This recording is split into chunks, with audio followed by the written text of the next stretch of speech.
Bienvenidos a Relatos de la Noche Eterna. Antes de comenzar, cuéntame en los comentarios desde dónde nos estás viendo y qué temáticas de terror te gustaría que contemos en próximos videos. Leemos cada mensaje y tomamos en cuenta sus sugerencias. Así que ya lo sabes.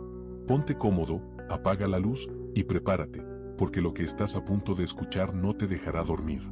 Sin más que decir, comencemos. Número 1. El silencio de los 7 cerros. Mi nombre es Ricardo. Si me preguntas dónde estoy ahora, te diré que lejos. Muy lejos de esa geografía de polvo, microbuses oxidados y promesas fallidas que llaman Iztapalapa. Pero la verdad es que Iztapalapa está aquí, justo detrás de mis ojos, esperando el momento exacto en que la luz se apague para reanudar su obra. Llegué por necesidad. La renta en el centro de la Ciudad de México se había vuelto una quimera y un nuevo trabajo cerca de la central de abastos me obligaba a buscar algo accesible. Encontré un cuarto, un cuchitril, diría mi madre, en una calle empinada cerca del Cerro de la Estrella. El lugar se llamaba, con el cinismo propio de la zona, Los Tulipanes. Nunca vi un solo tulipán. Solo concreto gris, rejas herrumbrosas y perros callejeros con miradas de resignación filosófica. El cuarto era estrecho, con una única ventana que daba a un callejón tan angosto que los edificios de enfrente casi se tocaban, cortando la luz del sol salvo por un par de horas al mediodía. Olía a humedad, a pintura vieja y a algo más, algo denso y mineral, como tierra removida y oxidada. La dueña, doña Elvira, era una mujer de rostro pétreo que parecía tener la edad del propio Cerro de la Estrella. Me entregó la llave sin sonreír. Aquí es tranquilo, me dijo con voz seca. Si escucha algo, no es nada. Son los ruidos del barrio. El viento. ¿Qué tipo de ruidos, doña Elvira? Ella me clavó sus ojos acuosos, que eran del color exacto del cielo plomizo de la cuaresma. Ruidos viejos, joven. Ruidos que ya no vale la pena escuchar. La primera semana fue de adaptación forzosa. El ruido del día era ensordecedor. Claxones histéricos, cumbia barata a todo volumen, el pregón del gas y el hierro viejo. Pero lo que me destrozó fue la noche. La noche en Iztapalapa no es silenciosa. Es peor. Es un silencio que encubre. Es un vacío acústico tan absoluto que cualquier sonido aislado se vuelve una puñalada. A las 11, el barullo cesaba de golpe. Era como si alguien hubiera jalado el interruptor de toda la colonia. Y en ese silencio es donde empezó a manifestarse eso. Al principio, era un rasguño. Un tenue, casi imperceptible ras que venía, yo juraría, de la pared que compartía con el vecino de al lado. Era tan suave que pensé que eran ratones, a pesar de que la casa de cemento no parecía tener rendijas. Me acerqué a la pared. Puse mi oído contra el yeso áspero y esperé. 10 minutos. Nada. Justo cuando me iba a dar la vuelta, lo escuché de nuevo. Más fuerte. No el de una uña, sino el de algo duro, como piedra o un hueso afilado, rayando lentamente. Ras. Decidí que era el vecino. El señor Rangel, un tipo corpulento y taciturno que trabajaba en el rastro. Quizás tallaba madera. Quizás movía un mueble. Al día siguiente, lo abordé en el pasillo, fingiendo casualidad. Oiga, señor Rangel, disculpe. Por las noches a veces escucho un ruidito en la pared. ¿Todo bien con su lado? Él se detuvo en seco. Su rostro, habitualmente inexpresivo, se contrajo en una mueca de auténtico pavor que trató de ocultar con una risa áspera y fallida. ¿Ruido? ¿Qué ruido, joven? Yo soy un tronco.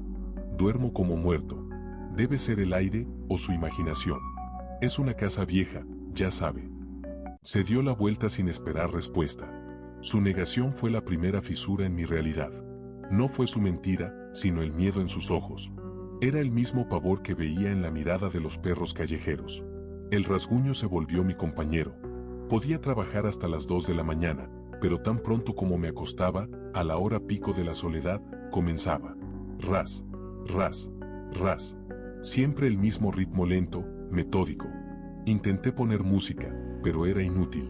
El sonido penetraba la música, se filtraba por debajo de las frecuencias graves, y yo terminaba apagando todo para escuchar mejor. Una noche, me levanté de la cama, furioso por la falta de sueño. Tomé la escoba y golpeé la pared con el palo.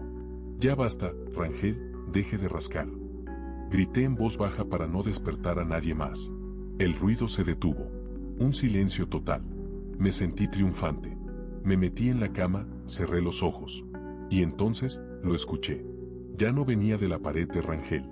Venía de la pared de mi cabecera. La pared que daba a la calle, una pared de concreto sólido que no compartía con nadie. Y no era un rasguño. Era un silbido. No era el silbido alegre de un hombre que camina. Era un sonido agudo, chirriante, como si alguien estuviera succionando el aire a través de sus dientes apretados. Era tan fino que vibraba en la membrana de mi tímpano de una forma que me provocaba náuseas. Se movía. Empezaba a un lado de la ventana, como si estuviera justo afuera, en el callejón. Luego se alejaba, giraba la esquina, y un segundo después, volvía a sonar, pero esta vez, dentro del cuarto. Abrí los ojos. La oscuridad era total, salvo por un delgado hilo de luz amarillenta que se colaba por debajo de la puerta de entrada. Me quedé inmóvil, paralizado por el frío que no era de la temperatura, sino del miedo. El silbido estaba ahora junto al closet. Se movía lentamente, describiendo un arco. Pasó junto a la silla donde había dejado mi ropa. Y luego, se detuvo. Justo a los pies de mi cama. No me atreví a respirar. Sentía que mi pulso era un tambor que alertaba a eso de que yo estaba despierto, vivo, vulnerable. El silbido se hizo aún más fino, como si estuviera concentrado, inspeccionando. Pude percibir el movimiento de aire helado que acompañaba el sonido. Duró lo que pareció una eternidad. Luego, se retiró. No se desvaneció, sino que se movió con deliberación, atravesó el centro de la habitación, cruzó la puerta y desapareció en el pasillo. Esa noche no dormí. A la mañana siguiente, me revisé todo el cuerpo, buscando una marca, un indicio de que había sido un sueño febril. Nada. El terror psicológico, lo aprendí, no necesita monstruos con colmillos. Solo necesita la pérdida de la confianza en la propia percepción. ¿Qué pasaba si me estaba volviendo loco? ¿Qué tal si el estrés, el aislamiento, la dieta de comida chatarra y la atmósfera opresiva de Iztapalapa estaban cobrándome la factura? Fui a la pulquería más cercana, un lugar oscuro donde la gente hablaba poco. Le pregunté al encargado, un hombre mayor y de pocas pulgas, sobre los ruidos de la noche, sobre el silbido. Me miró por encima del tarro de pulque con una expresión de tedio profundo. Ah, sí. El silbón. ¿El silbón? Todos lo conocen. Es la historia que les contamos a los niños aquí para que no anden de vagos a deshoras. Se dice que es el que se lleva a los que están solos, o a los que viven de rentas robadas, o a los que se creen muy valientes. Hizo una pausa, me examinó con una mirada fría. ¿Y qué le dijo la doña Elvira? Me dijo que eran ruidos viejos que no valía la pena escuchar. El pulquero sonrió, una mueca amarga y sin humor. Es lo que siempre dice. Elvira conoce todos los ruidos. Elvira conoce el silbón mejor que nadie. Ella ha visto a muchos inquilinos irse sin pagar fianza. Volvían los tulipanes con una nueva obsesión. El silbón. Empecé a buscar en internet, en foros viejos, en mitos de la CDMX. Encontré muchas variantes del mito, desde el llanero venezolano que carga los huesos de su padre hasta la versión de la colonia Guerrero, un espectro que silba para atraer a sus víctimas. Pero una versión me heló la sangre. Una historia local, de Iztapalapa, que hablaba de los túneles que supuestamente corren bajo el Cerro de la Estrella, usados por narcotraficantes o tal vez por los mismos aztecas. Decía que el silbón no era un fantasma.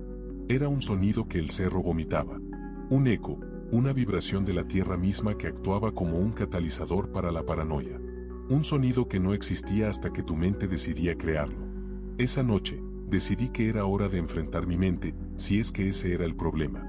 Compré una cámara web barata y la coloqué en la esquina opuesta de la habitación, apuntando a mi cama. Abrí la aplicación de grabación en mi laptop, le puse play y me metí bajo las sábanas. Ras, ras, ras. Empezó el rasguño. Venía de la pared de Rangel. Sentí una ola de alivio. Esto significaba que había un sonido físico. No estaba loco. Me levanté, encendí la luz y fui a ver la cámara. La luz estaba encendida. No había silbón. Fui a la pared y toqué. Estaba fría. En ese momento, la luz se apagó. No la general de la calle, sino la de mi cuarto, la única. Un cortocircuito. La oscuridad regresó, densa y completa. Y en ese instante, el rasguño se detuvo. Y comenzó el silbido. Estaba justo afuera de la puerta de mi cuarto. No se movió. Se quedó allí, estático. El sonido era un pico que golpeaba directamente mi razón. Era desesperante, antinatural. Me senté en el suelo, abrazando mis rodillas, temblando. «Vete, déjame en paz», susurré. El silbido no se detuvo. Simplemente cambió de tono. Se hizo grave, profundo, como si estuviera a punto de volverse una voz. Y luego escuché, no con mis oídos, sino con la médula, una sola palabra, que no era ni voz ni silbido, sino la sensación del aire vibrando.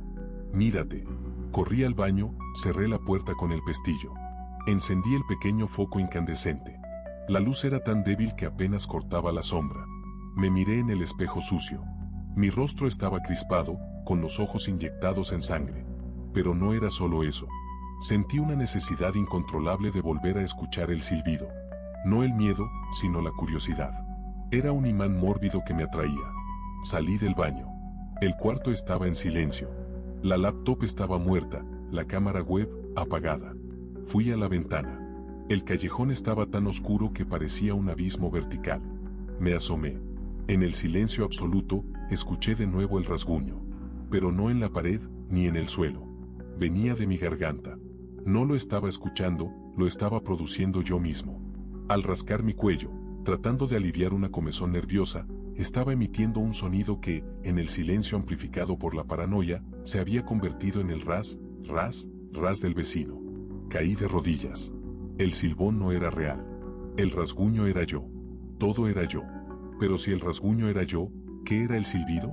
El aire frío me dio la respuesta. Recordé el hilo de luz bajo la puerta. Cuando la luz se fue, sentí el frío. El silbón no se había movido. Mi mente, desesperada por una causa externa a mi locura, había proyectado la fuente de un sonido en movimiento. Tomé mi celular, encendí la linterna y alumbré el techo. Había una rendija pequeña, casi imperceptible, en el viejo tragaluz de plástico. El viento, canalizado por la geometría opresiva del callejón, succionaba el aire de la habitación al pasar por esa rendija. El resultado era un silbido puro, agudo y aterrador, magnificado por la caja de resonancia del cuarto. El silbón era el viento.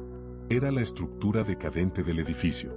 Era la geografía de Iztapalapa, que convertía la brisa en un espectro y el nerviosismo en un rasguño.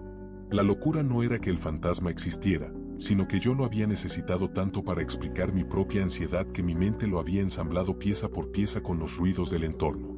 Pasé las siguientes horas en un estado de euforia histérica y desolación. No había un monstruo, pero el diagnóstico era peor. El lugar, la colonia, la opresión de vivir allí, me había roto. A la mañana siguiente, me levanté decidido a irme. Lejos de las calles sin nombre, lejos del cerro, lejos del pulquero que sonreía conociendo la verdad. Empecé a empacar, doblando la poca ropa que tenía. Al mover la cama, el colchón se deslizó y noté algo. Debajo del somier, pegado al rodapié, había una pequeña caja de madera oscura, casi confundida con el polvo del cemento. Era tan pequeña que cabía en la palma de mi mano. La abrí con el corazón latiendo desbocado. Dentro no había joyas, ni dinero. Solo una pequeña figurilla tallada en piedra negra, del tamaño de un pulgar. Era grotesca. No era un demonio, ni un santo. Parecía una figura humana, encorvada, con una boca abierta y vacía, y grandes cuencas oculares sin pupilas. Y alrededor del cuello, grabado con una precisión inquietante, había un hilo delgado, apenas visible. Una pequeña cuerda de sílex petrificada que, si la frotabas, producía un sonido. Un rasguño. Mi alivio de la noche anterior se disolvió en ácido. Esto no podía ser. Esto era una prueba física. Alguien había dejado esta figura allí. ¿Para qué? ¿Para atrapar a la paranoia? ¿Para que el ocupante creyera que el rasguño venía de la pared, cuando venía debajo la cama? La caja tenía una inscripción grabada en la tapa interior, no en español, sino en un náhuatl mal escrito y rudimentario, que pude descifrar gracias a mi viejo libro de historia prehispánica. Tlenquita, Kikawa. Tlenquicawa, Kikaki. Lo que ve, lo deja. Lo que deja, lo escucha. En ese momento, la puerta de mi cuarto se abrió sin que yo hubiera escuchado el cerrojo. Era doña Elvira. No me miraba con la frialdad habitual, sino con una tristeza inmensa, milenaria. ¿Qué hace, joven? Su voz era apenas un susurro. Me voy, doña Elvira, logré decir, mi voz temblando. Le mostré la estatuilla, mi mano vibrando como un diapasón. ¿Qué es esto? ¿Quién lo dejó aquí? ¿Es parte de la broma, de la historia del silbón? Ella no miró la figura. Miró la cama desordenada, la maleta a medio llenar. No hay broma, Ricardo. El silbón no es un viento ni una paranoia. El silbón es el que te recuerda que estás solo, el que te recuerda que no perteneces. Todos esos ruidos que ha escuchado no son del cerro, son del despojo, de la rabia que se queda cuando la gente se va rota. Y esa estatuilla, eso es un ancla. Para que la rabia sepa dónde quedarse para cuando el nuevo llegue.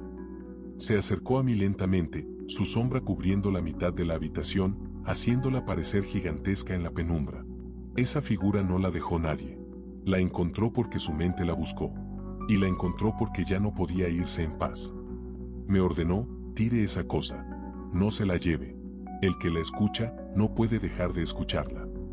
Dejé la estatuilla caer sobre la cama. Me di la vuelta, tomé mi maleta y salí corriendo. Atravesé el pasillo, bajé las escaleras. No miré atrás. Dejé a doña Elvira sola, la guardiana de un silencio que en realidad era el grito de todos los que habían fracasado en esa colonia. Salí a la calle y, por primera vez, el sol me pareció agresivo. Tomé el primer microbús que pude. El trayecto fue lento, eterno. Mientras me alejaba de la sombra del Cerro de la Estrella, me prometí que jamás volvería a escuchar la palabra Iztapalapa.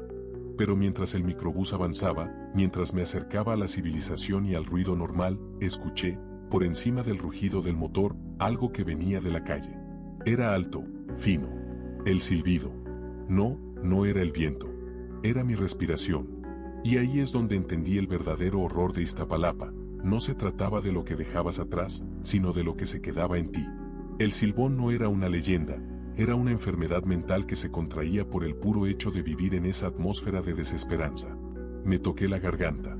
No había comezón, pero volví a rascar, suavemente, con la uña, contra mi piel. Ras, ras, ras. Ahora sé que no importa dónde huya. El silbón ya no necesita el tragaluz ni el callejón. Ahora vive en el pequeño rasguño que yo mismo me hago, y en el silbido que se produce cuando intento respirar muy despacio. El terror no está en la colonia, sino en mí, listo para manifestarse cada vez que me encuentre solo y en silencio. Y créeme, por mucho que corras, el silencio de los 7 cerros siempre te alcanzará. Número 2. El espejo de concreto. Mi nombre es Daniel. O eso creía firmemente hasta hace unas semanas. Ahora, el nombre es lo de menos. Lo importante es la textura de la pared. Es el único ancla que me queda en este laberinto de cemento llamado Unidad Habitacional Solidaridad 2000. La unidad, como le decimos aquí, no fue diseñada para la vida, sino para el olvido. Es un molde infinito de bloques de concreto idénticos, balcones gemelos y ventanas que reflejan el mismo cielo gris, sin importar la hora. Llegué hace 6 meses, huyendo de la precariedad de una vecindad en Tepito, creyendo que aquí encontraría orden. Iluso. El orden que encontré fue la repetición. Mi departamento, el B402, es idéntico al B302, al B502 y a todos los 02 de todos los edificios del AMSA 5. Al principio, la homogeneidad me tranquilizaba. Era un lienzo en blanco. Un lugar donde nadie te miraba 2 veces porque ya te habían visto 1.000.000 de veces, en el rostro del vecino, en la forma en que cuelga la ropa, en el coche descompuesto que se pudre al pie de la escalera. Mi rutina era rígida. Salir a las 6 de la mañana a tomar el microbús hacia el Metro Constitución, volver a las 8 de la noche, cenar, ver la televisión con el volumen bajo para no molestar a nadie, y dormir. Era una vida pequeña, pero era mía. O al menos, lo era. El primer síntoma fue la pérdida de la singularidad de los demás. No de los rostros, sino de los detalles. Tenía un vecino en el B401, un hombre mayor llamado Don Paco, que siempre regaba sus macetas por las tardes. Sus macetas eran su orgullo, geranios de un rojo intenso, casi carmesí. Un día, a mediados de agosto, llegué a casa y vi a Don Paco regando sus plantas. Me saludó con su habitual asentimiento silencioso. Pero cuando miré sus macetas, no eran rojas. Eran cactus pequeños, verdes y duros. Pensé, me equivoqué de edificio. Pero mi llave abrió mi puerta, B402. Al día siguiente, volví a ver a Don Paco. Los geranios carmesíes habían regresado. Eran tan vívidos que tuve que tocar uno para asegurarme de que era real. Bonitos geranios, Don Paco, comenté. Él me miró con una expresión de desconcierto. ¿Geranios, joven? Siempre he tenido cactus. Son más duros, aquí con el sol que no perdona. Me reí. Claro, don Paco. Mis ojos me engañan. Pero mis ojos no me engañaban. La unidad no era estable. Se reparaba a sí misma constantemente, reajustando la realidad a su molde gris. Si algo sobresalía, lo borraba y lo sustituía por algo más simple, más genérico. La vida aquí se volvía una ecuación de mínimo esfuerzo. Empecé a obsesionarme con el B403, el departamento al otro lado de mi pared. Vivía allí una mujer joven, de unos veintitantos, que nunca veía, pero que escuchaba. Siempre ponía el mismo disco de jazz, una trompeta melancólica y solitaria, a la misma hora, de 9 de la noche a 10 de la noche. Ese disco era mi único consuelo, mi única prueba de que una vida singular existía junto a la mía. Una noche, el jazz no sonó. Esperé 10 minutos. 15. Nada. Al día siguiente, la busqué. Su puerta, que siempre estaba inmaculada, ahora tenía una mancha de humedad cerca del suelo, una veta gris que se fusionaba perfectamente con el color de la pared. Le pregunté al vigilante, un chico con una gorra ladeada. Oiga, ¿sabe algo de la chica del 403? La del jazz. El vigilante se encogió de hombros, con la mirada perdida en la nada. ¿Jazz? Aquí nunca nadie ha puesto jazz. Son puras cumbias. ¿Y la del 403? Ahí vive una señora con 2 niños. Siempre ha sido así. Gente tranquila. El pánico me atenazó. Fui al 403. Toqué. Una mujer me abrió la puerta. Era una cara fatigada, con 2 niños pequeños colgados de su falda. No había rastro de la melancolía del jazz, ni de la mujer joven, ni de la puerta inmaculada. La mancha de humedad seguía ahí. La unidad había completado su trabajo. Había reemplazado a la persona distinta por la persona funcional y había reescrito la memoria de todos. Volví a mi cuarto, respirando con dificultad. ¿Quién era yo? ¿Qué detalles míos serían los siguientes en ser reemplazados? La pared de mi sala. Mi propia pared. Era mi única defensa. Tenía que dejar una marca que fuera irrefutable, algo que la mimesis no pudiera absorber fácilmente. Compré pintura, la más brillante que pude encontrar, un amarillo eléctrico, casi neón, que gritaba contra el concreto. Pasé horas, esa misma noche, pintando un cuadrado perfecto de ese amarillo chillón justo en el centro de mi sala. La luz de mi foco rebotaba en el color, iluminando el cuarto de una manera alegre y desafiante. Me acosté y esperé. Sabía que la unidad odiaba el color. Lo odiaba porque el color es memoria, es identidad. A la mañana siguiente, me levanté y corrí a la sala. El cuadrado amarillo seguía allí. Estaba vibrante. Suspiré, aliviado. Era mi escudo. Salí a trabajar. El día fue un tormento de ansiedad. En el microbús, miré a mi reflejo. Mis ojos parecían más hundidos, mi cabello más corto de lo que recordaba. Una arruga nueva. ¿O siempre había estado ahí? Empecé a sentir la necesidad de rascarme, una comezón seca y nerviosa en la base del cuello. Me abstuve. Al regresar esa noche, las 8 de la tarde, el mismo pasillo oscuro. Abrí la puerta de mi departamento. El cuadrado amarillo seguía allí, pero ya no era vibrante. Había perdido su filo, su agresividad. Era un color mostaza, tenue, envejecido. Parecía pintura vieja, como si hubiera estado allí durante 10 años, deslavado por el sol. Me acerqué y lo toqué. La textura era áspera, no lisa como la había dejado. Era porosa, como el resto del concreto. La unidad lo estaba absorbiendo, lo estaba envejeciendo a un ritmo antinatural. Tomé mi celular y le tomé una foto. La foto era la prueba definitiva.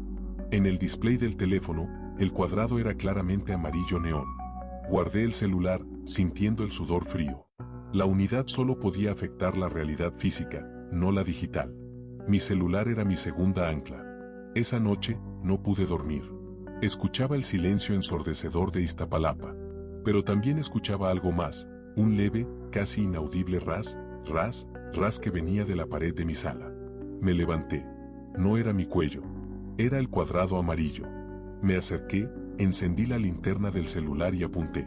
El sonido era la pintura secándose, agrietándose a medida que el cemento la succionaba, la archivaba en su memoria gris. Me senté en el suelo frente a mi mural de la desesperación. Recordé la frase que leí en un foro sobre Iztapalapa: el verdadero terror aquí no es lo que viene, sino lo que ya no está. Al día siguiente, tomé la decisión de irme. Necesitaba escapar antes de que la mimesis llegara a mi esencia, antes de que mi B402 se convirtiera en el hogar de un nuevo Daniel, más tranquilo, que solo escuchara cumbias y no supiera qué era el miedo. Empecé a empacar. No tenía mucho. Ropa, libros, mi laptop. Metí el celular en el bolsillo, mi prueba de vida. Mientras juntaba los libros, noté uno en particular, un viejo libro de historia prehispánica, el mismo que leí hace meses. Lo abrí al azar. En la página, una nota manuscrita, Tlenquita, Kikawa. Tlenkikawa, Kikaki. Lo que ve, lo deja. Lo que deja, lo escucha. La misma frase que la dueña del pulque me había dicho en mi sueño febril de la historia de los túneles. ¿Qué dueña del pulque? Me detuve en seco. Nunca había ido a una pulquería. Eso no era parte de mi vida. Esa escena, el pulquero, la anécdota del silbón, la doña Elvira del relato del vecino, no eran mías. Eran recuerdos implantados, quizás la memoria de un ocupante anterior, o tal vez, peor aún, un intento de la unidad por distraerme, por hacerme creer que mi paranoia tenía una raíz folclórica, cuando su origen era puramente arquitectónico. Miré a mi alrededor. Mi cuarto, la cama, la mesa, ¿eran míos o eran los muebles genéricos que la unidad proveía para la vida mínima? Tomé mi celular, mi ancla. Desbloqueé la pantalla. Fui a la galería para ver la foto del cuadrado amarillo. El archivo estaba ahí. La miniatura se veía amarilla. Abrí la imagen. La imagen se cargó lentamente. En lugar del amarillo neón, la foto mostraba un cuadrado perfectamente gris. Una veta más clara de gris que el resto de la pared, pero inequívocamente gris. La mimesis no solo afectaba la realidad física, también había reescrito el pasado digital. Me desplomé en el suelo, mi corazón latiendo con un ritmo irregular. Había perdido. No tenía un solo recuerdo, una sola prueba que no estuviera contaminada por el cemento. Me levanté y, con las manos temblorosas, fui a la ventana. El estrecho callejón, los edificios idénticos. Me asomé al balcón de mi vecino, don Paco. Estaba regando sus plantas. Eran, sin ninguna duda, cactus verdes y duros. En el reflejo del vidrio de mi ventana, me vi. Pero la imagen no era del todo Daniel. Mi rostro era suave, sin arrugas, mi cabello prolijamente cortado. Era, mejor, más limpio, más neutro. Mi rostro se estaba optimizando para la unidad. Y entonces, lo vi. En el balcón de enfrente, 2 pisos abajo, un hombre se asomaba. Tenía mi misma camisa, mi mismo corte de pelo. Incluso sus ojos estaban fijos en mí con la misma expresión de miedo y confusión. Era el Daniel de hace 3 meses, el que acababa de llegar. Estaba allí, observándome con terror. La mimesis estaba creando una nueva versión de Daniel, más genérica, y mi versión anterior, la que tenía recuerdos y geranios rojos, estaba siendo archivada en un departamento aleatorio. Cuando el nuevo Daniel terminara de ser absorbido, la unidad crearía el siguiente. Corrí a mi puerta, abrí el pestillo y salí al pasillo. Tenía que llegar a la salida. Tenía que irme antes de que el proceso se completara. Bajé las escaleras. Me encontré con un hombre subiendo. Su rostro era vagamente familiar, pero estaba demasiado pulcro, demasiado inexpresivo. ¿Va bien, joven?, preguntó con una voz perfectamente modulada. Sí, solo voy saliendo.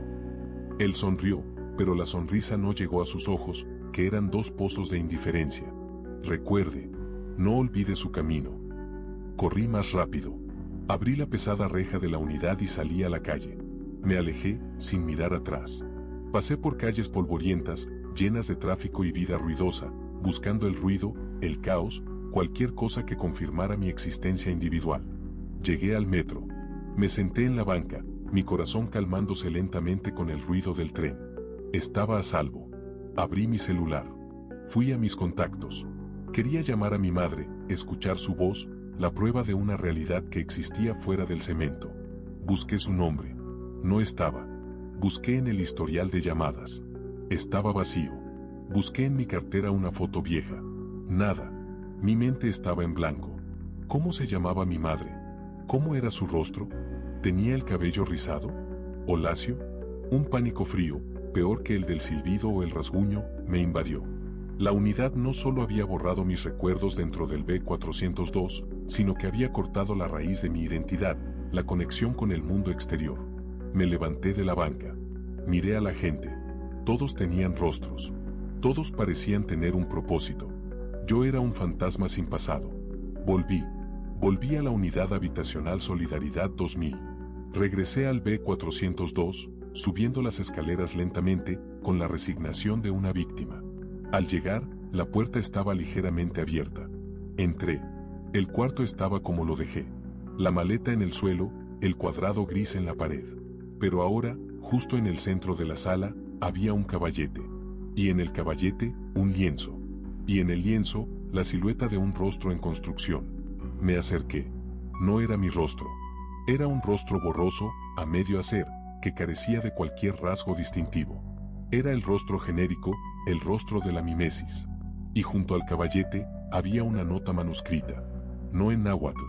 En mi propia letra. El orden está llegando, Daniel. Relájate. El nuevo yo es mejor.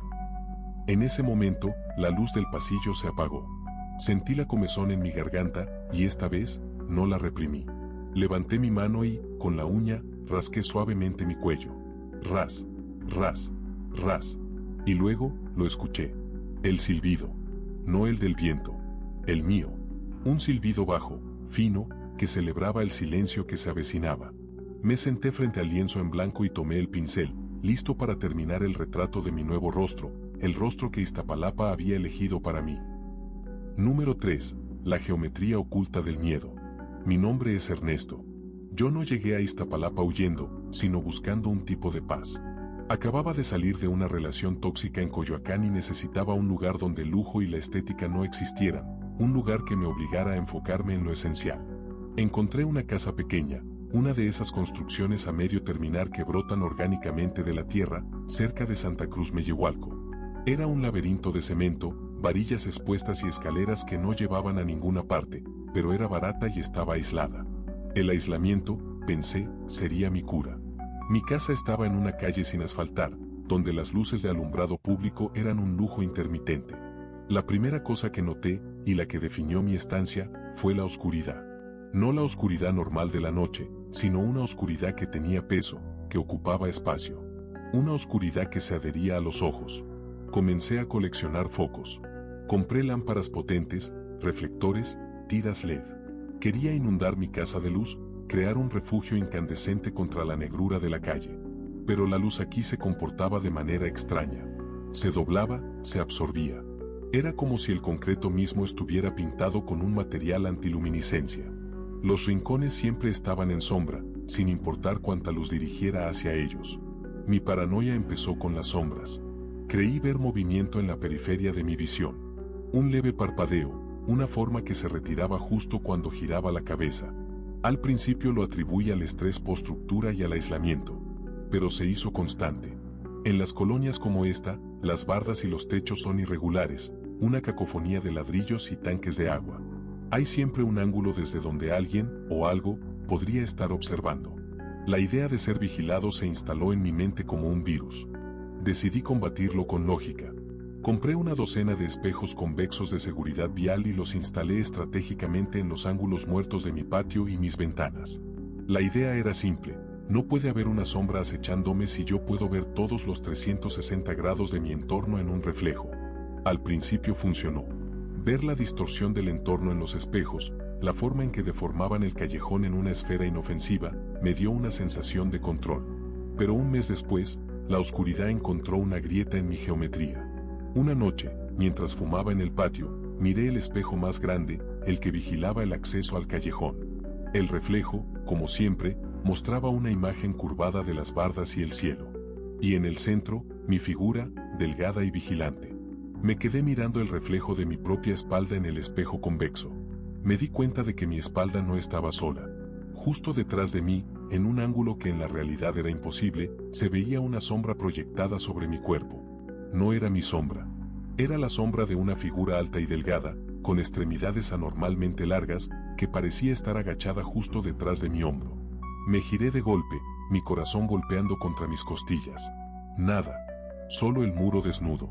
Volví al espejo. La sombra seguía allí, moviéndose con mis movimientos, como si estuviera pegada a mi piel. Era tan vívida que pude distinguir la forma de una mano huesuda rozando mi oreja en el reflejo. Me quité la camisa, me toqué la nuca, buscando una sensación física, un contacto que justificara la imagen. Nada. Entonces, entendí. La luz de mi reflector, al golpear la superficie curva del espejo, no reflejaba solo la realidad, reflejaba la distorsión de la realidad. La geometría imperfecta del callejón, la curvatura del cemento y los ángulos extraños de la barda de enfrente, se combinaban para crear una ilusión óptica, un efecto secundario de mi propia defensa. La sombra era un artefacto geométrico. Me tranquilicé, me reí de mí mismo. El terror no era una entidad, sino una ecuación. Decidí que la única manera de vencerlo era entender la ecuación. Pasé las siguientes semanas estudiando ópticas básicas y geometría proyectiva, tratando de calcular el punto exacto donde la luz y la curvatura del espejo se unían para formar la figura acechante. Una noche, con papel y lápiz, logré trazar el diagrama. La sombra era causada por la intersección de la luz de la calle y la esquina de la casa del vecino. Era una ilusión perfecta. Me sentí liberado. Había desmantelado el fantasma con la razón. Miré el espejo de nuevo. La sombra seguía allí, ahora inmóvil, como si estuviera esperando. Me acerqué con la linterna. A medida que la luz se intensificaba, la sombra se definía. Ya no era solo una mancha oscura. Tenía textura. Parecía llevar una especie de túnica hecha de un material áspero y deshilachado. Y lo más perturbador, tenía una cabeza. En el centro de la silueta, en la parte que correspondía a la cabeza, había un hueco, una negrura absoluta, como un agujero en el espacio. Me quedé allí, congelado. Si la geometría era perfecta, si mi cálculo era correcto, esa sombra no debería tener textura, ni cabeza, ni bordes definidos. Era solo un área de penumbra. Toqué la superficie del espejo, sintiendo el plástico frío. Y entonces, el rasguño. No de la pared, ni de mi cuello. Venía del espejo. Un sonido sordo, como si la figura estuviera arañando el reverso del plástico. Ras, ras. Me alejé tambaleándome. Miré el diagrama en mi mano. Estaba garabateado con notas, flechas y ángulos. Era un mapa de la realidad. Pero en la parte inferior de la hoja, había una inscripción que no recordaba haber escrito. Estaba hecha con una letra extrañamente pulcra, pequeña, como la de un arquitecto. El cemento no olvida. La luz es solo una capa. El miedo regresó, pero era diferente. Era un miedo a la intención. Alguien había puesto esa sombra ahí. Desmonté el espejo. Lo arranqué de la pared con furia, dejando solo el cemento desnudo. Lo tiré al suelo, lo pisé. El plástico se hizo añicos con un sonido seco. Me agaché para recoger los fragmentos. Y en el fragmento más grande, el que mostraba una imagen clara, vi mi rostro reflejado. Y justo detrás de mí, en el reflejo diminuto, la silueta alta y delgada. El fragmento me mostró algo que la superficie curva no había hecho. La silueta no estaba simplemente detrás de mí. Estaba agachada, con su rostro sin rostro, su hueco de oscuridad, inclinado sobre mi hombro. Parecía estar leyendo algo. Y luego, lo vi. La silueta, con su mano huesuda, señaló algo en el reflejo. Señaló mi diagrama, que aún sostenía en la mano. En el fragmento de espejo, la sombra se movió. Se inclinó, como si estuviera corrigiendo un error en mis cálculos. Corrí a mi mesa. El diagrama. La había entendido mal. La sombra no era un artefacto de la luz. Era una interferencia. La figura en el espejo no estaba detrás de mí, estaba en el espejo, y estaba mirando mi diagrama. Revisé los números. No había errores en la geometría.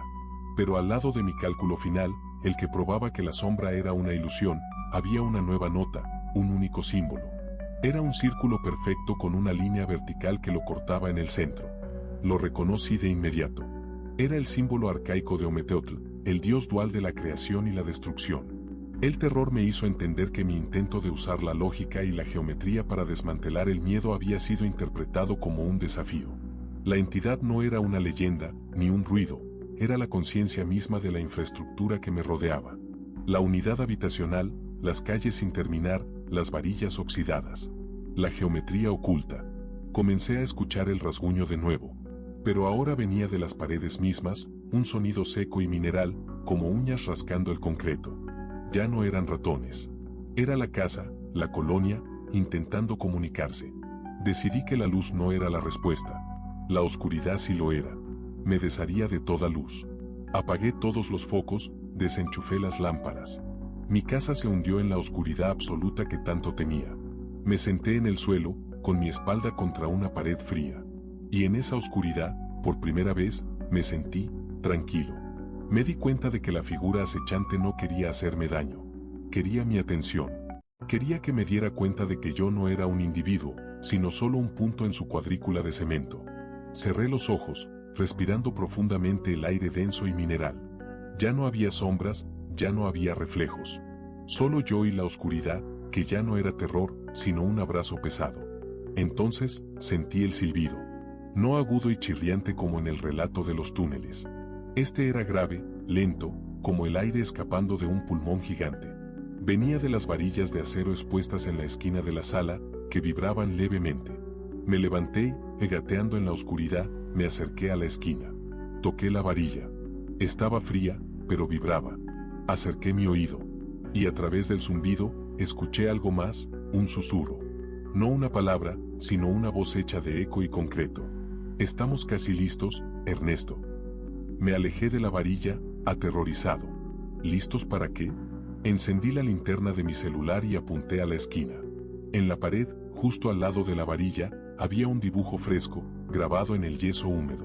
No era el símbolo de Ometeotl. Era un plano. El plano de mi casa. Y mi casa no estaba sola. Estaba conectada por líneas finas a la casa de Don Paco, a la de la mujer de las cumbias, la del 403, a las bardas irregulares, a los tanques de agua, a las antenas de televisión. Todo era parte de un diagrama gigantesco. En el centro del plano, donde estaba mi sala, había un pequeño punto marcado. Y junto a él, la misma letra pulcra, núcleo. 80% asimilado. La mimesis no era estética. Era estructural. Las casas, las unidades habitacionales, no eran lugares de vivienda.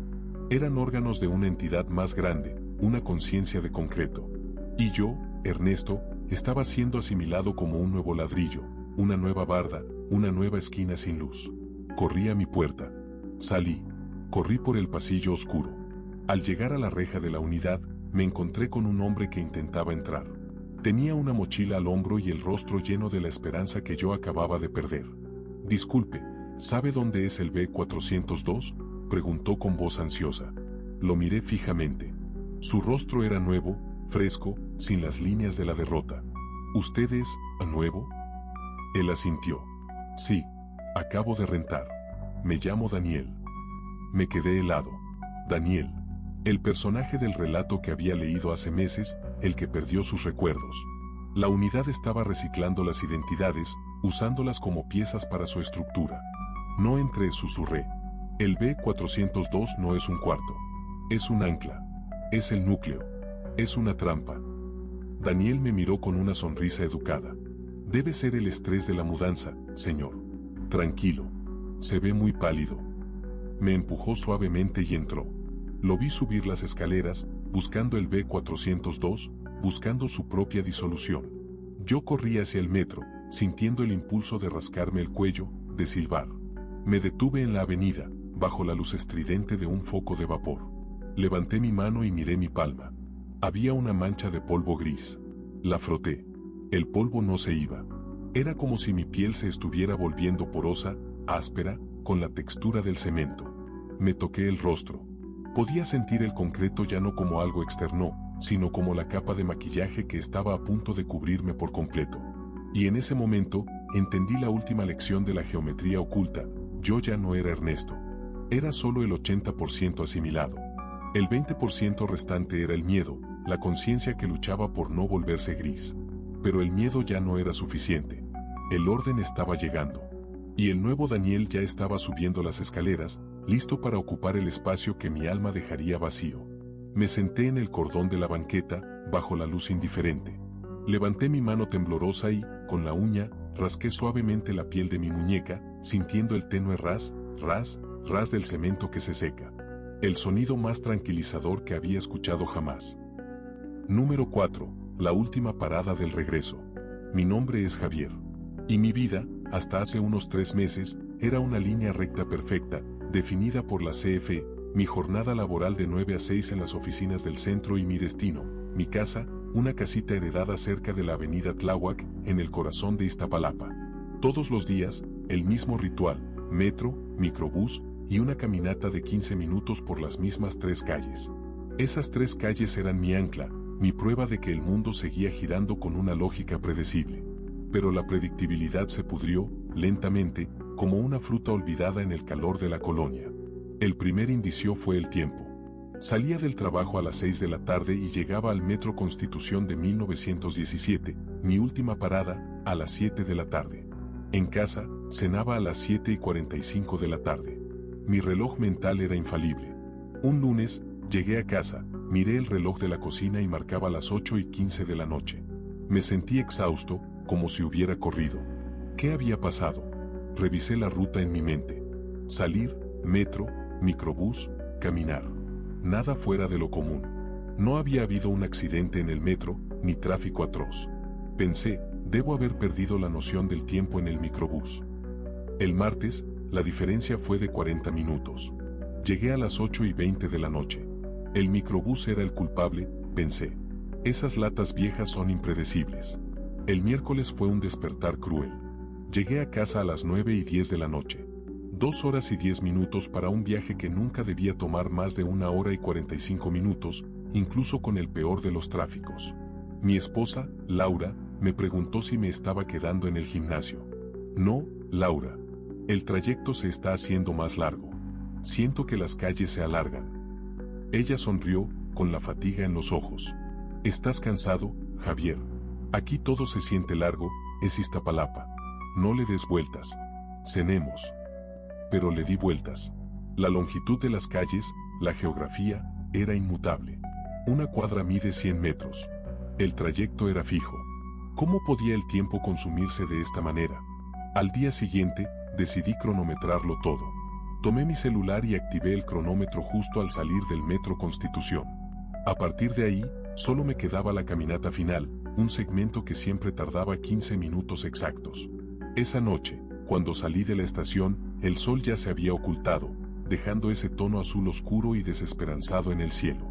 La caminata empezó bien. Pasé la farmacia del ahorro. Luego, la panadería que huele a canela rancia. Esas eran las 2 primeras cuadras. Debería estar en la tercera, la de los botes de basura siempre desbordados. Pero no llegaba. Seguí caminando. La panadería se desvaneció tras de mí, y en lugar de la cuadra desbordada, me encontré con una serie de casas idénticas, con rejas negras y jardines frontales secos. Casas que nunca había visto en mi vida. Me detuve. Revisé el celular. Llevaba 8 minutos de caminata. En 8 minutos ya debería haber doblado la esquina final. Saqué mi GPS. El celular tardó en ubicarse. Cuando finalmente lo hizo, el mapa me mostró que, de alguna manera, me había desviado hacia el sur, entrando en una red de callejones que no existían en mi ruta habitual. Lo más aterrador era que, según el mapa, mi casa, que debía estar a 500 metros, aparecía a 1.5 kilómetros. ¿Cómo es posible?, susurré. Di media vuelta para buscar el camino de vuelta. Y fue en ese momento que la paranoia se convirtió en terror. Me di cuenta de que las casas idénticas, las rejas negras, el asfalto que se extendía interminablemente, no terminaban. La calle no tenía fin. Caminé de vuelta, buscando la panadería de la canela rancia. Busqué el letrero verde brillante de la farmacia del ahorro. No estaban. El camino por el que había llegado se había borrado. Era solo una prolongación de la misma calle genérica, llena de casas que parecían haber sido diseñadas por la misma inteligencia artificial que crea los fondos de pantalla. Casas que no tenían historia, ni personalidad. Eran solo unidades de habitación.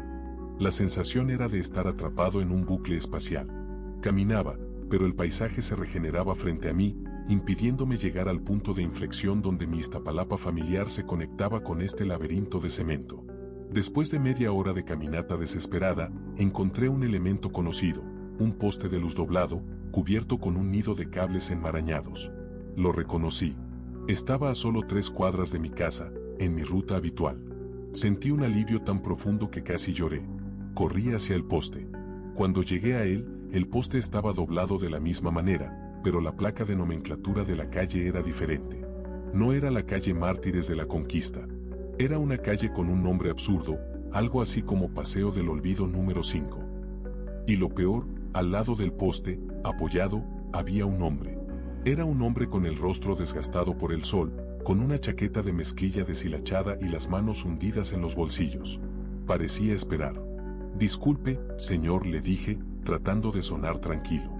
¿Sabe cómo llegar a la calle Mártires de la Conquista? El hombre levantó la cabeza. Sus ojos eran claros, casi transparentes, y fijos. Mártires de la Conquista, repitió lentamente, como si el nombre fuera una blasfemia. Esa calle ya no está en este sector. Cambió de ubicación. Se movió. ¿Cómo que se movió? Las calles no se mueven. Él sonrió, una mueca seca que arrugó el poco de piel que le quedaba en las mejillas. Aquí sí.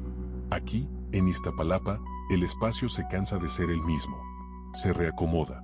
Y si insistes en buscar tu vieja ruta, el camino se alarga. Se te pega a los zapatos.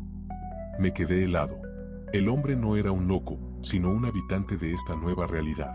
Me estaba dando las reglas del juego. ¿Y cómo salgo de esta repetición? Solo hay una forma, dijo, bajando la voz hasta un susurro. Debes encontrar el punto de anclaje. El elemento que aún no ha sido consumido por la repetición. El único que tiene memoria. Señaló hacia la oscuridad del callejón. Y darte prisa. El tiempo se está acabando. Cada paso que das aquí dentro es tiempo que le quitas al resto de tu vida. Corrí desesperadamente, ignorando el cronómetro, que ya marcaba más de una hora de caminata en lo que debían ser 15 minutos. Entendí su advertencia. El tiempo que yo gastaba dando vueltas en este laberinto, era tiempo robado a mi vida real, el tiempo que Laura me esperaba, el tiempo que el mundo seguía su curso. En mi carrera, pasé por una docena de variaciones del mismo paisaje, una cancha de fútbol sin porterías, una tienda de abarrotes con el nombre pintado al revés, un camión de volteo abandonado que se pudría lentamente. Todo era una versión ligeramente desplazada de la Iztapalapa que conocía. Y entonces, vi mi ancla. Mi prueba de vida. Una barda de ladrillo rojo, pintada con aerosol. Un gigantesco mural de la Santa Muerte, con su guadaña y su capa oscura. Ese mural no se movía. No se reescribía. Había estado allí desde que me mudé. Me dirigí hacia la barda como un náufrago. Corrí la última cuadra, mi respiración convertida en un jadeo desesperado. Llegué. Me apoyé contra el muro frío, sintiendo la rugosidad del ladrillo. La Santa Muerte estaba allí, con su sonrisa huesuda, indiferente al caos espacio-temporal. Cerré los ojos, tratando de recuperar el aliento. Estoy aquí. Estoy en Iztapalapa. La real. La que tiene memoria. Abrí los ojos. La calle frente a mí era familiar. Vi el camión de las tortillas. El olor a fritura de una garnachería cercana. El ruido histérico de un claxon. Era la vida. Era mi Iztapalapa. La locura se disolvió. Miré mi celular. Marcaba las 10:45 de la noche. Había estado en el bucle por casi 4 horas. Tomé la ruta correcta, con una nueva urgencia. Doblé la esquina final. Vi mi casa. La luz estaba encendida. Laura me esperaba. Corrí a la puerta. Abrí. Laura estaba sentada en la sala, envuelta en una cobija, dormida frente al televisor. Me acerqué y la toqué suavemente. Laura, ya llegué. Lo siento, me perdí. Ella despertó, sobresaltada. Me miró con ojos somnolientos. Javier, ¿qué haces despierto? ¿Qué hora es? Miré el reloj de la sala. Marcaba las 11 de la noche. Me pareció tarde, pero manejable. Son las 11. Tuvimos un poco de tráfico. Ella frunció el ceño. Se levantó y fue a la cocina. Vio el reloj. No, Javier. Son las 3 de la mañana. Me quedé helado. Revisé mi celular. El celular marcaba las 11 de la noche. El reloj de pared de la sala, con sus manecillas ancladas a la pared, marcaba las 3 de la mañana. Mi celular está mal, dije, mi voz temblando. El de la sala es un reloj viejo, Laura. El celular es la hora correcta. Ella me miró con una expresión de pánico absoluto. Javier, el celular es lo que te está fallando. Desde hace 2 días, llegas y tu reloj marca 2 horas menos que el mío. ¿Dónde estuviste anoche? Llegaste a las 4 de la mañana y dijiste que eran las 12. Me senté en el sofá, sintiendo un vértigo insoportable. Mi celular, mi ancla digital, era lo que me engañaba. Las 4 horas que yo había gastado en el bucle eran, en realidad, 8 horas en el tiempo real. El hombre del poste doblado no había mentido. El tiempo que yo pasaba en ese laberinto era tiempo robado a mi vida. El laberinto no era solo espacial, era temporal. La verdadera Iztapalapa, la de Laura, la de las 3 de la mañana, seguía su curso. Mi Iztapalapa, la de las 11 de la noche, estaba atascada en el tiempo falso, en una realidad paralela que consumía mis horas sin que yo lo notara. Empecé a sentir una necesidad incontrolable de volver a salir. Tenía que encontrar la panadería, la farmacia. Tenía que encontrar el punto donde el espacio se doblaba. Laura me detuvo. No te vayas, por favor. No te pierdas de nuevo. No me pierdo, Laura, le expliqué, mi voz volviéndose maníaca. Tengo que sincronizarme. Tengo que encontrar mi tiempo correcto. Si no, voy a desaparecer. Voy a gastar todas mis horas aquí. Salí de la casa. Corrí hacia el metro. El mundo real a las 3 de la mañana era desolador. Silencio, aire helado, perros que ladraban al vacío. Llegué al poste de luz doblado. El hombre ya no estaba. Grité su nombre, Mártires de la Conquista, Paseo del Olvido. Solo el eco respondió. Y luego, vi el cambio final. El mural. El mural de la Santa Muerte, mi ancla. Estaba allí, pero no tenía color. Estaba pintado con un gris monocromático, apagado.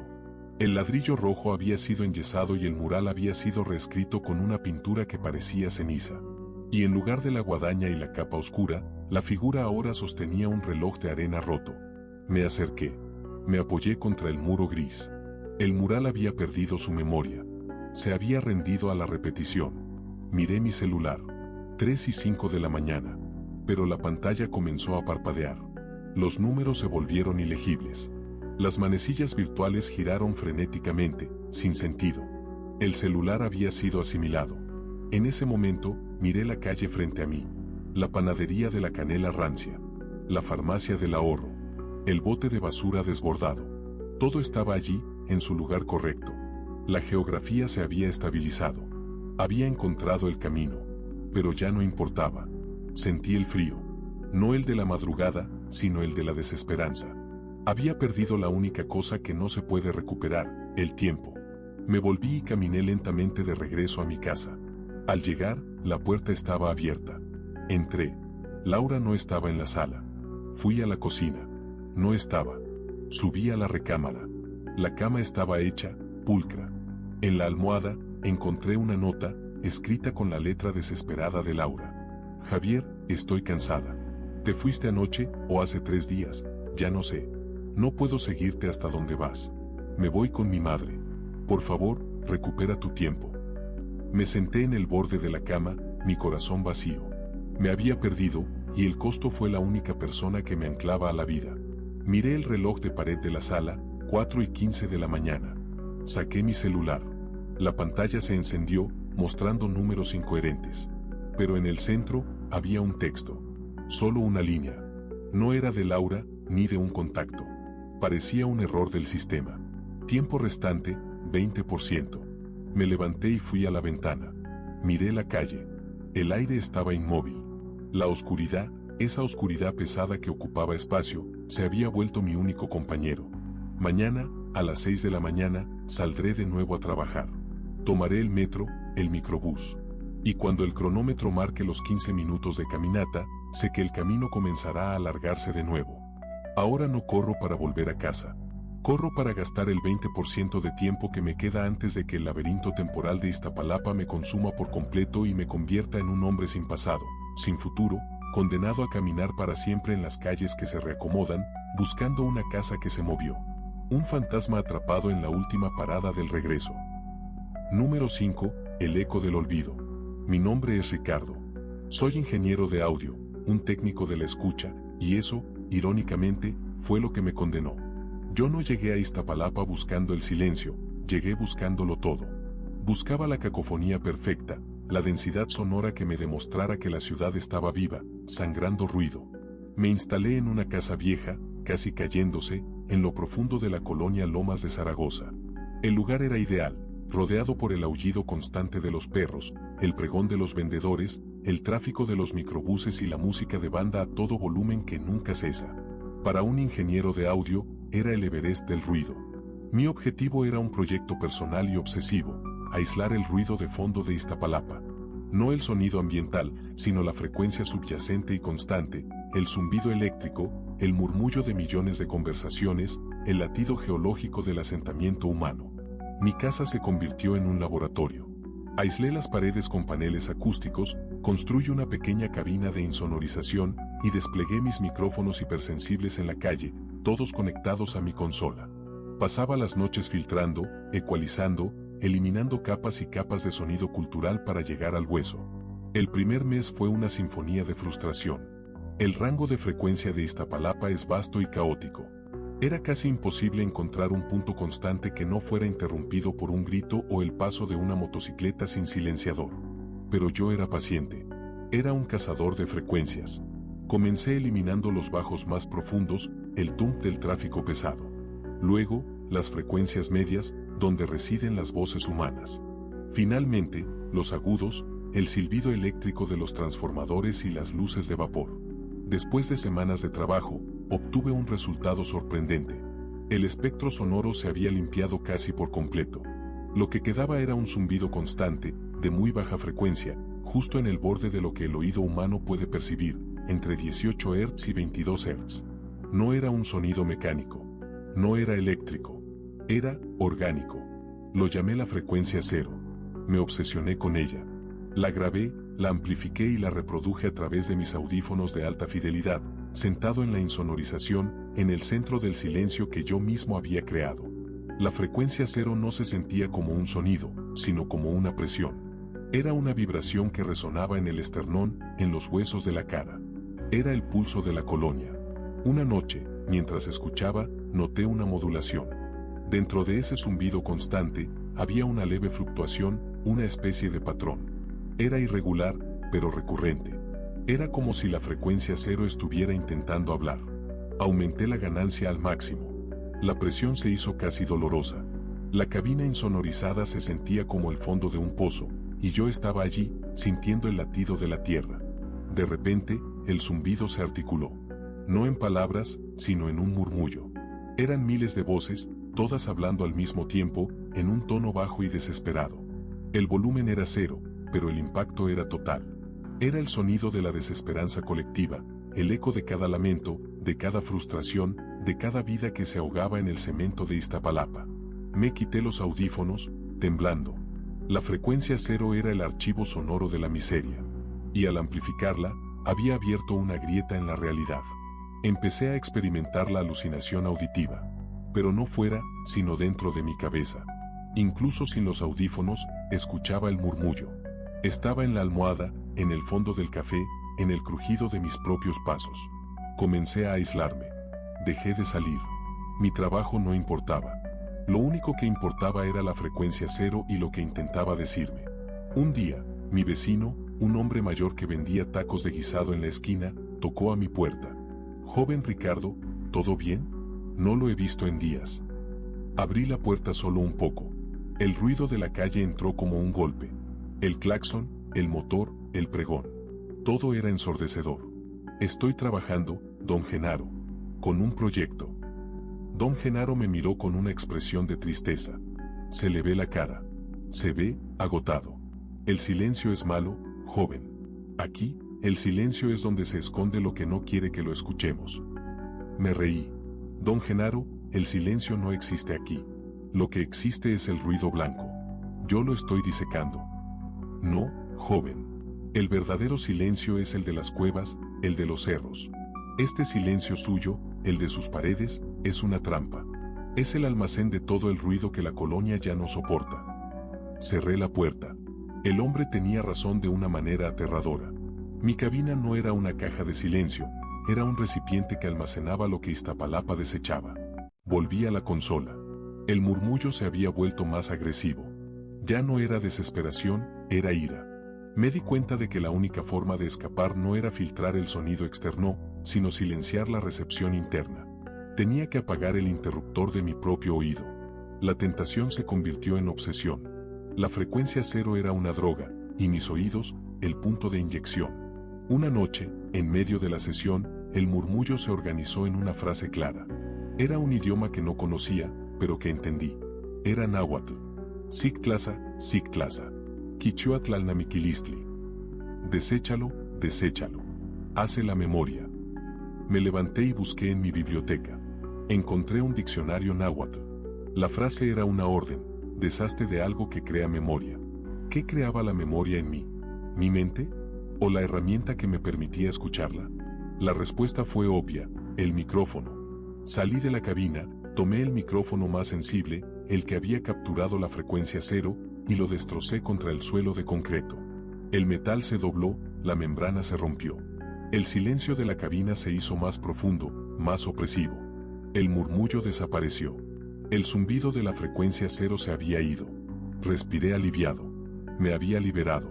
Pero el silencio que me rodeó no era paz. Era un vacío que gritaba. Y en ese vacío, un nuevo sonido se instaló.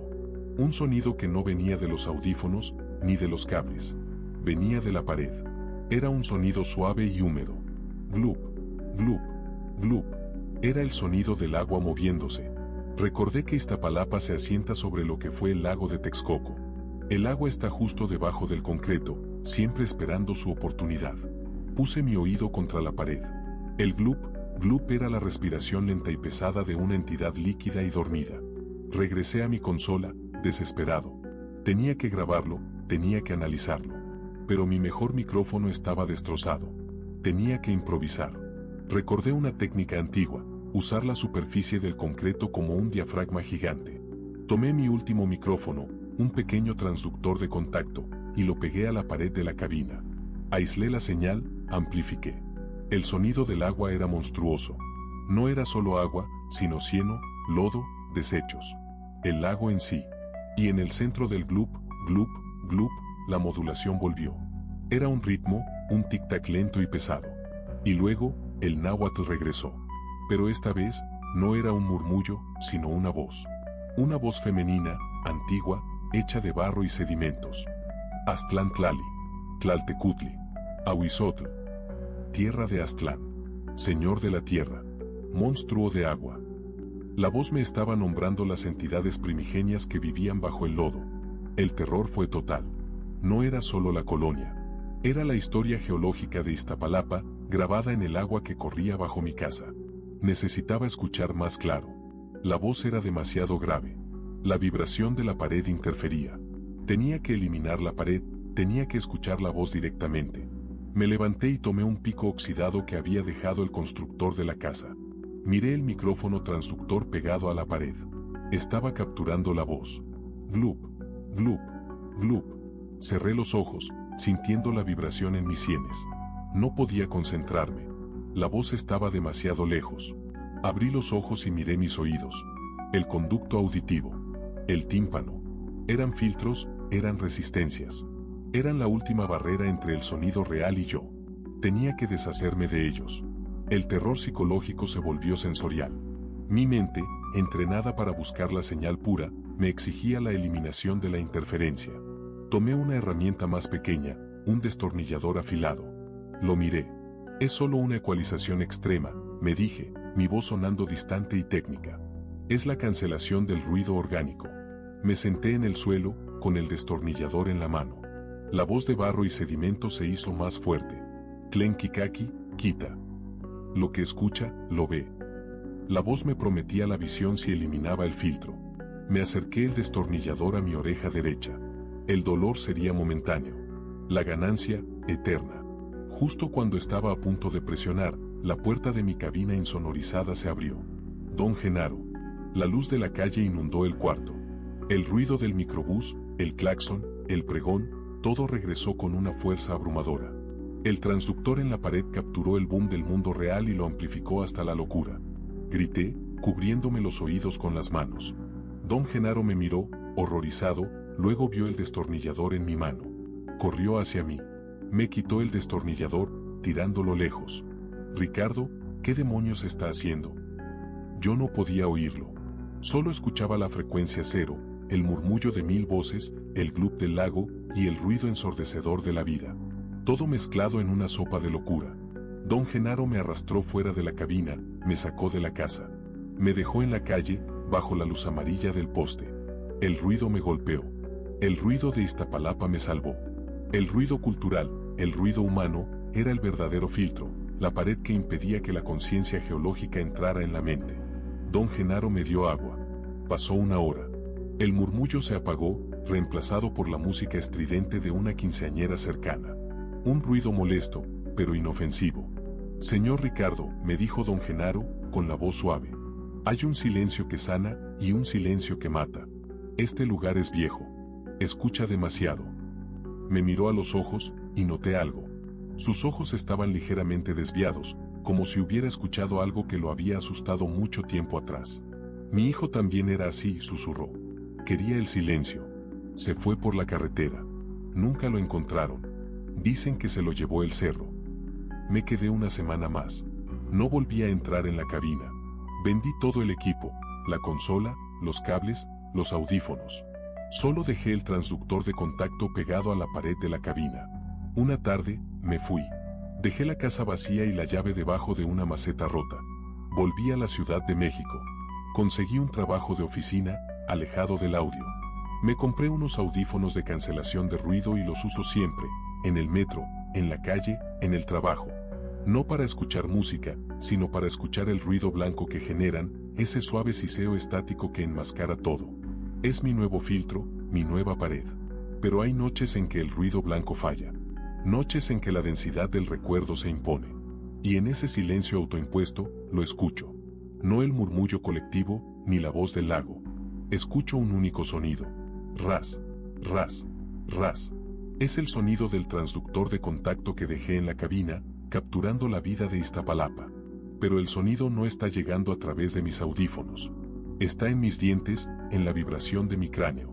Me rasco la oreja derecha, el lugar donde el destornillador casi cumplió su misión. Y entonces, sé que don Genaro no me salvó. Simplemente pospuso mi asimilación. Me enseñó que no se puede escapar al sonido de la tierra. Se puede huir del lugar, pero no de la frecuencia. La frecuencia cero no es un fenómeno local. Es el latido de todo el subsuelo de la Ciudad de México. Y sé que un día, el ruido blanco será lo suficientemente débil. Y la voz de barro y sedimento regresará, no a través de un micrófono, sino a través de la única abertura que me queda, el oído interno. Y ese día, finalmente veré.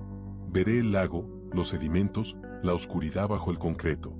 Mientras tanto, camino por la calle, sintiendo la presión en mi pecho, sabiendo que soy una antena viviente que capta el eco del olvido, y que el único silencio verdadero está en el momento en que me rinda a la voz. Solo un poco más de ras, ras, ras y todo será perfecto. Y así terminan estas historias. Hay cosas que no tienen explicación, y otras que simplemente preferimos no entender. ¿Tú qué crees? ¿Fue real o solo producto de la imaginación? Déjalo en los comentarios y, si te atreves, comparte si te ha pasado algo parecido. Esto fue Relatos de la Noche Eterna, donde el terror apenas comienza.